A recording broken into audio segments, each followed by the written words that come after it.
সংস্কৃতি আৰু যোগ চিকিৎসা কেন্দ্ৰ মালিগাঁৱৰ উদ্যোগত আৰু মিচিং সাহিত্য পৰিষদৰ আৰু ৰুদ্ৰাক্ষ যোগাভ্যাস কেন্দ্ৰ গোগামুখৰ সহযোগত আমি এইবাৰ 17 সংখ্যক অসম যোগ মহোৎসৱ আমি গোগামুখ ধেমাজিলৈ লৈ আনিছোঁ আৰু তেতিয়া আমি প্ৰথম উদ্বোধনী অনুষ্ঠানটো আমি আয়োজন কৰিছোঁ অহা 12 ডিচেম্বৰ তাৰিখে আৰু এই গোটেই এমাহজোৰা প্ৰগ্ৰাম হয় এমাহজোৰা প্ৰগ্ৰাম 21 জানুৱাৰীলৈকে চলি থাকিব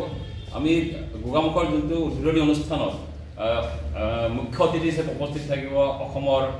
সন্মানীয় শিক্ষামন্ত্ৰী ডক্টৰ ৰণোজ পেগু আৰু লখিমপুৰ লোকসভা সমষ্টিৰ মাননীয় সাংসদ প্ৰধান বৰুৱা ডাঙৰীয়াই গোটেই অনুষ্ঠানটো উন্মোচন কৰিব উদ্বোধনী কৰিব আৰু লগতে মিচিং সাহিত্য পৰিষদৰ সন্মানীয় মুখ্য কাৰ্যবাহী সদস্য শ্ৰী পৰমানন্দ চাইঙিয়া ডাঙৰীয়াই তাৰে মুখ্য অতিথি হিচাপে থাকিব আৰু লগতে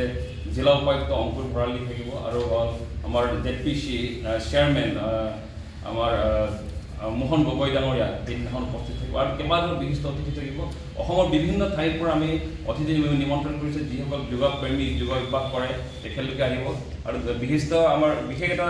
আমাৰ এই অনুষ্ঠানত তাৎপৰ্যপূৰ্ণ কথাটো হ'ল এইবাৰ আমি প্ৰতি বছৰৰ নিচিনাকৈ স্বামী শিৱানন্দ সৰস্বতী যোগ প্ৰেৰণা এৱাৰ্ড এগৰাকী ব্যক্তিক আমি চিলেকশ্যন কৰা আছে এইটো দিয়া হৈছে লগতে 17গৰাকী ব্যক্তিক 17গৰাকী ব্যক্তিক যোগৰ প্ৰতি যিসকলে প্ৰচাৰ প্ৰসাৰ কৰিছে তাত অৱদান যোগাইছে তেখেতলোকক আমি তাতে হ'ল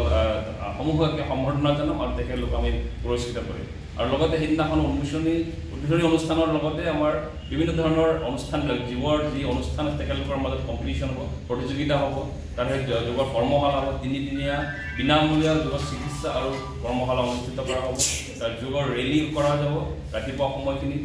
এনেকৈ আমি বিভিন্ন ধৰণৰ অনুষ্ঠান আমি তাতে আয়োজন কৰিছোঁ